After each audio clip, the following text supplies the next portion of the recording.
跟住嚟講嘅呢個品牌咧，就喺未來宣布唔會推出新手機啦。佢就係呢一個 ASUS 呢個華碩啦。咁佢就繼續。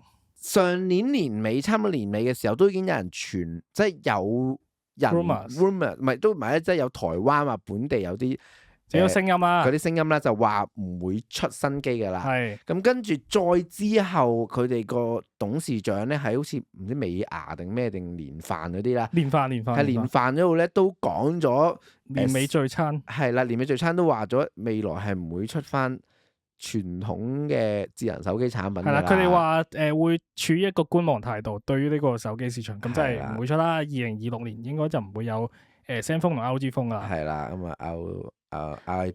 咁就 RIP 啦。我真。What is the next gaming phone 嘅 king 咧 ？Red Magic 咯，而家近照咁睇就係 Red Magic 咯。Red Magic 係咪可以趁機開始？趁機要宣傳多啲啊！真啊！係咪香港又要有代理引入？但係香港係冇代理啊，而家冇啊。但係佢我嗰陣時去 Global 官網係可以 ship 去香港嘅，係啦，好撚有趣啊！有咩問題啊？ship 去香港唔係好多 Global 嘅 brand 都得。係咁，但係唔係好多 Global 做嘅冇本地保養嘅 so call 行貨咯，即係純粹係佢部機全球賣，你阿爾及利亞賣，即係純粹會發貨俾你有個國際版嘅 ROM，咁跟住你賣去邊，咁又由官方跨國速遞咁樣送俾你啫嘛。咁但係有問題，你會點樣 send 翻去維修？呢個就係問題。其他地方可能要寄翻去咯，或者可能你真係要寄。好多 brand 都係咁嘅，Last 都有啲 brand 係咁嘅。係啦，咁所以而家就講呢個咪就係即係 direct to customer 嘅。咁大家就講會唔會真係有啲好似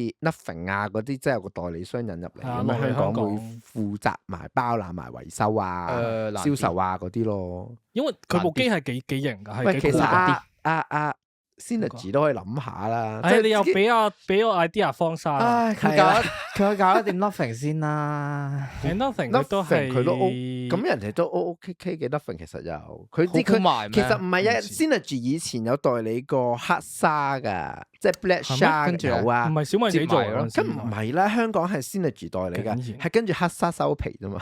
係黑沙收皮，唔係 Synergy 搞唔掂。喂，趁而家不如黑沙唔得啦。喂，嚟到部我都係諗下，係啦。喂，你哋今年去 MWC，我知方生你今年去 MWC， 你去 Red Magic 嗰度傾下。係啦，剪翻呢個 shot 出嚟俾 Sam。仲有冇其他選擇啊？Red Magic 以外，仲有冇其他選擇？冇啊，真係好機明嘅機。你話 Poco， 但 Poco 又唔係打機明嘅旗號啫，佢係咯，我唔覺得佢係機明機。Legion 而家都冇再出機，佢除咗以前出過嗰部之外都冇。其實應該都係試驗作，跟住之後就接收部啊。Legion 以前出過一部㗎，咩 Five 嗰部嘢曇花現嗰啲，佢有 Razer 未出手機啊？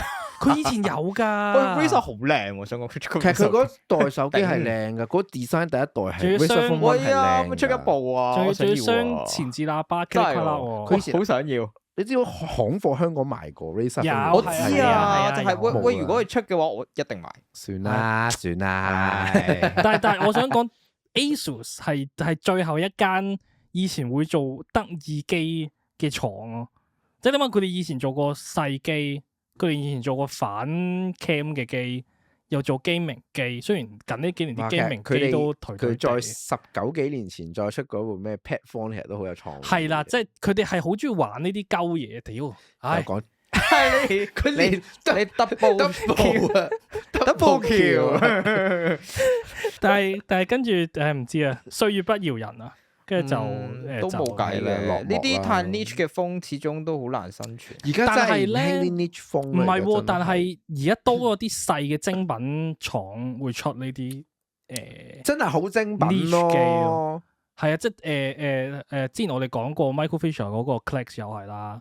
然之後我近排發現有間公司叫咩 Hertz 啊，唔知 Unihertz 啊 ，Unihertz 又會出一部叫 Titan Elite 嘅機，又係有 keyboard 嘅機。嗰啲細 scale 啲啊，嗰啲係真係 scale 啲，又係嗰啲廠嘅大部分都係曇花一現 type 㗎嘛。係咯，真係。因為 ASUS 佢應該 concern 緊佢仲有其他 department 要 handle。即係以前我哋講大 brand 都會出啲唔同形態嘅手機。小米有 Mix 㗎嘛，佢個 Mix Line 就係俾佢玩嘢㗎嘛。咁我講以前，我記得好耐細個以前 Samsung 嗰部 Galaxy Beam 啊，有投影機個投影嘢出嚟嗰個咧，好耐啦。嗰時我就係讀緊唔知小學定我仲有中一我都嗰時記得有候去嗰啲零售店豐澤嗰啲望過㗎。有部叫 Galaxy K 啊，一部相機嚟㗎。係啊係啊係，即係而家已經係不復嗰啲，即係冇咗以前嗰啲大廠都會出啲標奇立異機嘅年代。而家全部就係變晒，即係如果連而家連華碩都走埋，即係而家我哋講最標奇立異